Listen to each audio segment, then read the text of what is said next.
I love my work. I'm the last stop for people with severe pain of the spine. I get the people who either don't want surgery because they don't want to be made worse, or they've had surgery and it made them worse. First, the anesthesiologist puts my patient to sleep. Then I do a liposuction. We isolate the stem cells from the fat. Then I do a bone marrow aspiration. We concentrate the stem cells from the bone marrow. Then I take a 7-inch needle, slightly bend the tip so I can steer it, enter it into the body so I can steer it, avoid the kidney, avoid the blood vessels, avoid the spinal nerves, avoid the spinal cord. Then we enter into the intervertebral disc, a tiny target in the deepest part of the body. We deliver the stem cells. Extremely delicate, extremely gratifying, extremely effective. Christmas Eve 2016, enjoying a glorious day of turning my mind completely off and watching football on TV. My wife walks into the room holding our beautiful 1-year-old daughter, Beatrice Boadicea, who some of you have met. She asked me a question. I've lost the ability to speak. I mean, that can only mean one thing: I'm having a stroke. The crazy thing about losing the ability to speak is you also lose the ability to think in words or phrases. Your mind goes completely silent. We rush to the hospital. That's when the big one hits. I wake up and I'm surrounded by people looking very serious. They're operating a crane to move a disabled patient. I want to help, but I realize I'm the disabled patient. I try to stand up, but the right side of my body is completely paralyzed. I see my wife. She looks terrified. All I want to do is say, "I'm okay, honey." 2 days later, a surgeon bursts into the room. He sits on my bed. He said, "Well, the good news is we figured out why you keep having strokes. The bad news is you have a bacterial infection of your heart, and you need open heart surgery in 2 weeks to replace your aortic valve." To which I say, "Oh, what?" I can speak a little now. That doesn't make any sense at all. I'm the healthiest person I know. I'm gluten-free. 2 weeks later, I wake up, my chest ripped open and wired back shut. I look down, there's all these tubes coming out of my body. And here's the thing, I know the name of all those tubes and what they're for. And all I can think of is, man, if I die from some stupid medical mistake, I am going to be so pissed. On that hospital bed in recovery for a week, my wife gave me a book to read. The title of that book was Code of the Extraordinary Mind by Vishen Lakhiani. I devoured that book. When I finished the book, I placed it on the table beside my bed. I placed my paralyzed hand on top of it and ceremoniously said out loud, "Within 1 year, I will perform a stem cell treatment on Vishen Lakhiani. Within 2 years, I will be on the main stage at A-Fest."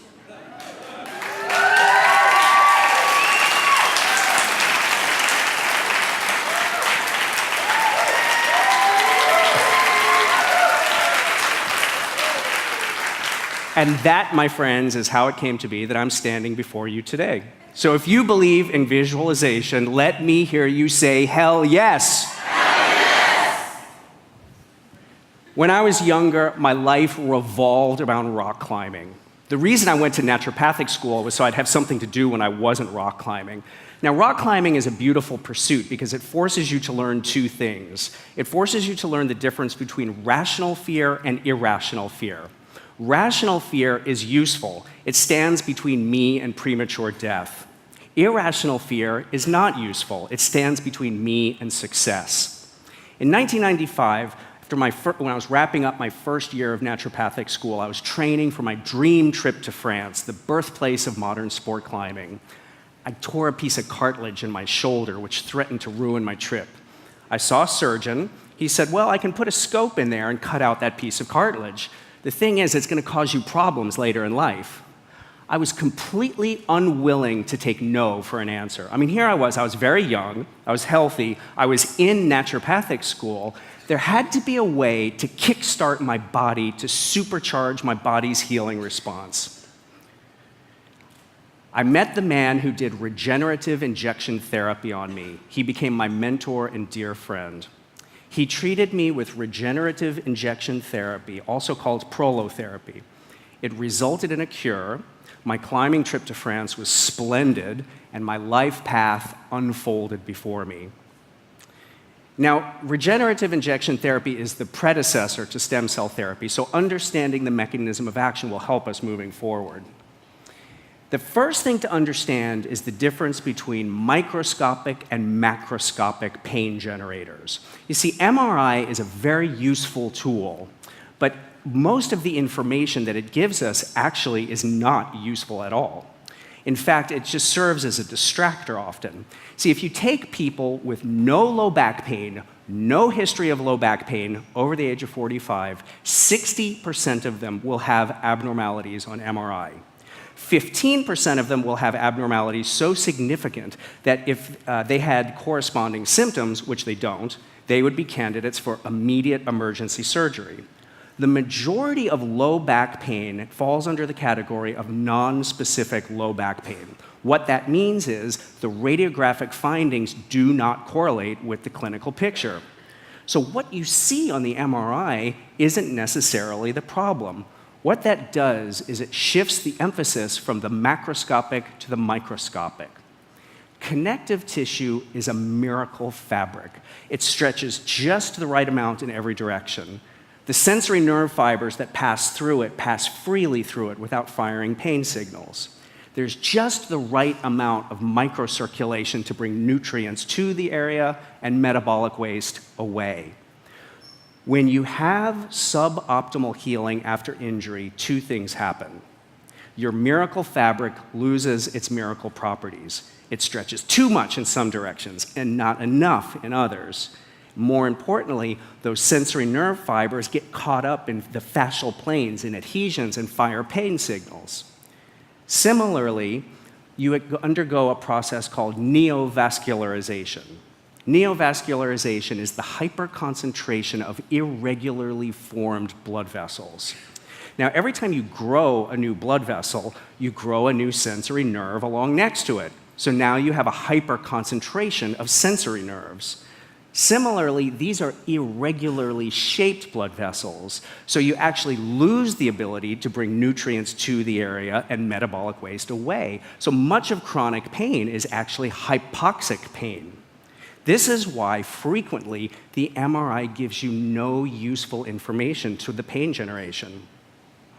This is the difference between orthopedic surgery and regenerative medicine.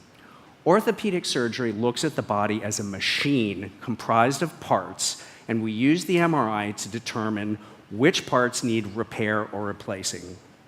In regenerative medicine, we look at the body as a garden comprised of tissue beds. The way we determine which tissue beds need tending is we ask the patient questions and we actually listen to the answer. So how do we tend to damaged tissue? How do we tend to these garden beds? Well, naturopathic philosophy mandates that we use the healing power of nature. So how do tissues heal themselves naturally? Blood vessels are ubiquitous, with a couple of exceptions. So any injury that you sustain involves injury to blood vessels. When you have injury to blood vessels, blood now finds itself outside of a blood vessel. Blood is comprised of serum, red blood cells, white blood cells, and platelets. When platelets find themselves outside of a blood vessel, they form a clot and they release growth factors. The most important of these growth factors is platelet-derived growth factor. Now, surrounding these blood vessels are cells called pericytes. When you have vasoconstriction and vasodilatation, that's the action of pericytes. When pericytes come into contact with platelet-derived growth factor, they detach from the blood vessel and they morph into mesenchymal stem cells, MSCs. You can also think of MSCs as medicinal signaling cells. These are the body's natural drugstore for injured tissue. Mesenchymal stem cells have two superhuman powers. Like any stem cell, they have the ability, when they divide, to either self-renew, turn into new versions of themselves, or differentiate, turn into target tissue cells. In the case of the mesenchymal stem cell, they have the ability to turn into any of the musculoskeletal cells and most organs. Their other and more fascinating of their superhuman powers is the ability for their paracrine effect. Paracrine is intercellular communication. So these cells are able to recognize when they are in the presence of damaged cells, and in response, they're able to release growth factors that control inflammation, kill invading microbes, and trigger the growth of new healthy cells. They're also able to trigger angiogenesis. Now, neovascularization is the growth of abnormally formed blood vessels. Angiogenesis is the formation of healthy blood vessels. So when you have wound healing, you have a non-healing ulcer. In order for it to heal, first you grow blood vessels, then skin grows around it. This is how healing occurs. So when you have healing after injury, it is a stem cell mediated event. We have stem cells in all the tissues of our body. Their job is to maintain the health of their microenvironment. Degeneration and really aging occurs when the stem cells cease to function properly, when they function suboptimally, or if the population becomes depleted. Regenerative medicine seeks to replenish the affected environment with robust stem cells and restore the body's natural ability to heal itself. Which brings us back to prolotherapy. Prolotherapy is the injection of natural substances which are simultaneously nutritive and slightly irritating directly into the damaged structure in order to trick the body into thinking that it sustained a new injury without actually causing any true tissue insult. Now, I went to naturopathic school because I fell in love with the philosophy of the body's ability to heal itself. So this fit in perfectly with my belief system.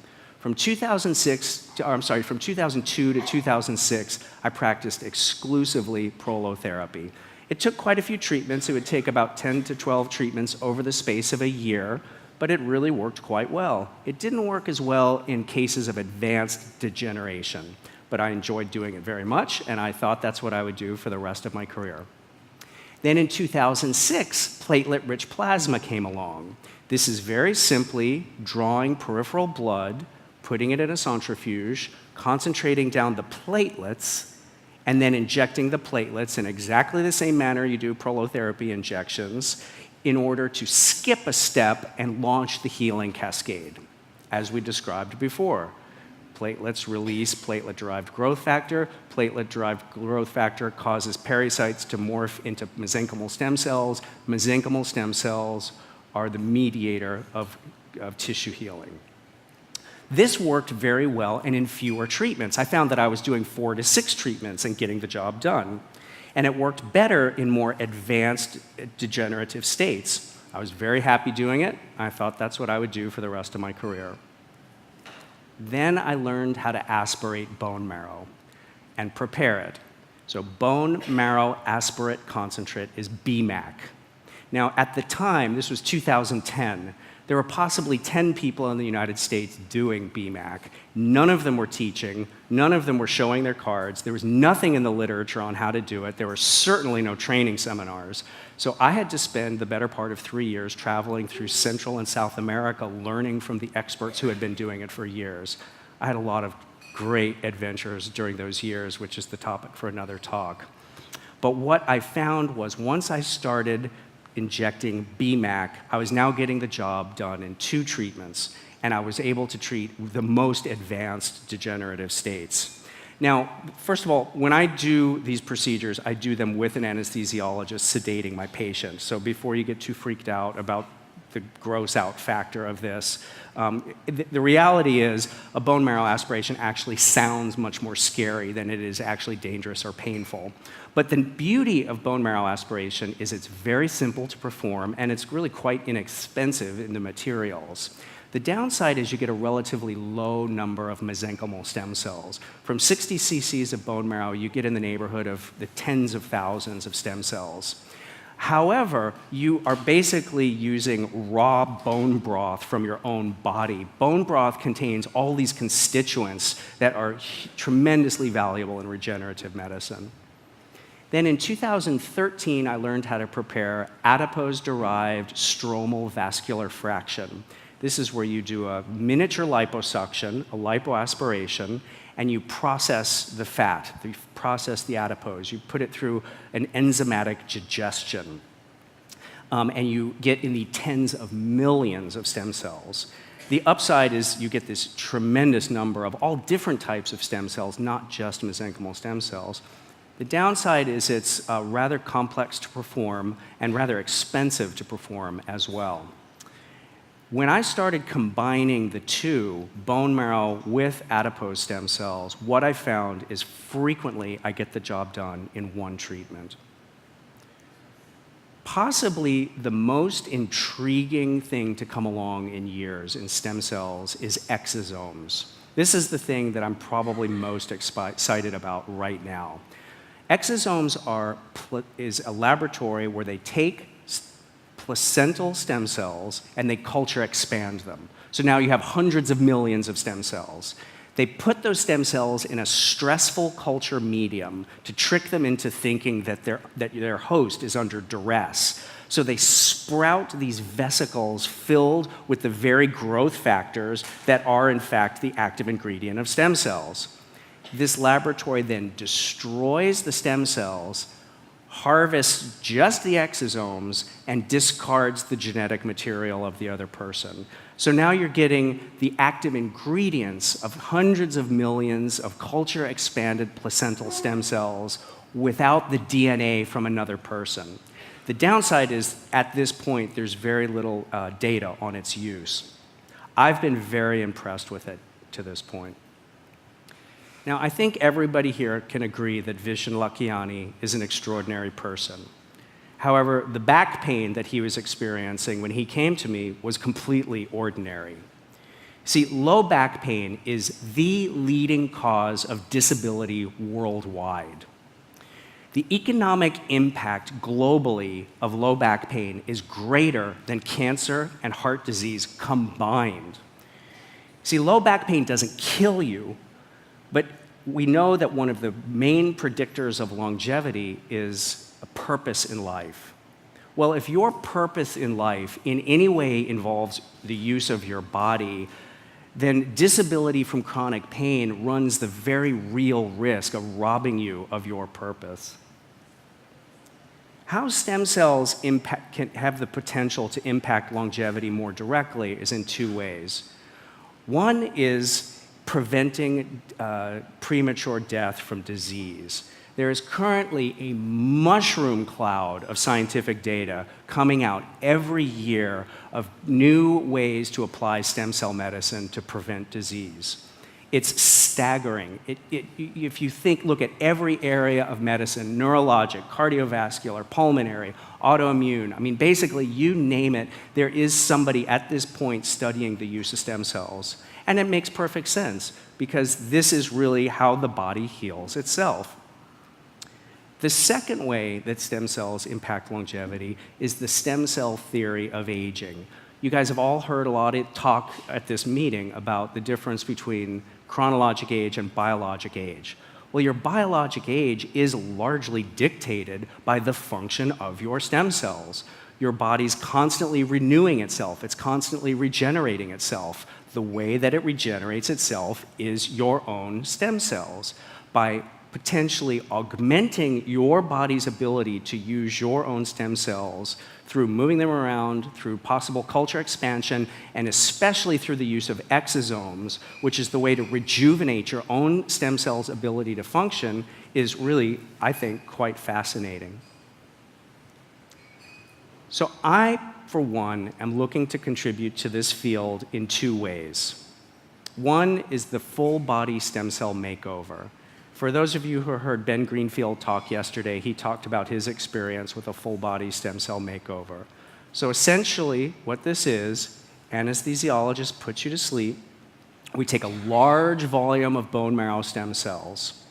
We then put it through an ozonator to ozonate the stem cells. We then add a large volume of exosomes. We inject the entire spine from the base of the skull down to the tailbone at every level on both sides. We then flip you face up, inject both shoulders, elbows, wrists, hands, hips, knees, ankles, feet. We inject all the moving parts in a single sitting. Because why not? My anesthesiologist is great, and you're sleeping through the whole thing. When I'm done, my colleague Amy Killen, who's speaking next, then injects the skin of the face, the hands, and the scalp. She injects the sexual organs for sexual optimization. This is the most comprehensive stem cell treatment ever conceived. The other way that I'm looking to contribute to this field is at the opposite end of the spectrum. You see, this is not covered by insurance, and my belief is it probably never will be. And that's the topic for another talk. However, the most amazing advance in medicine doesn't do anybody any good if they can't afford it. So rather than tell you about the next project I'm launching into, I'd rather ask you to participate in it. So if you don't mind, just get comfortable. If you feel comfortable closing your eyes, please do so. And let's go on a little trip together. Imagine a series of clinics founded on a culture of corporate happiness. Imagine these clinics offer stem cell therapy at 30% the industry standard. Imagine that these clinics additionally, 2 days per month, which is 10% of their time, are based on a tithing model. During these 2 days per month, they offer stem cell therapy to the medically underserved at no financial charge. Because it's accepted that most things that come for free are not valued, it's not completely free, it's just for no financial charge. The cost of a stem cell treatment during those 2 days per month is documentation of 60 hours of community service. 60 hours of community service will purchase a stem cell treatment. You now have win in all four corners. And let's come back to the room.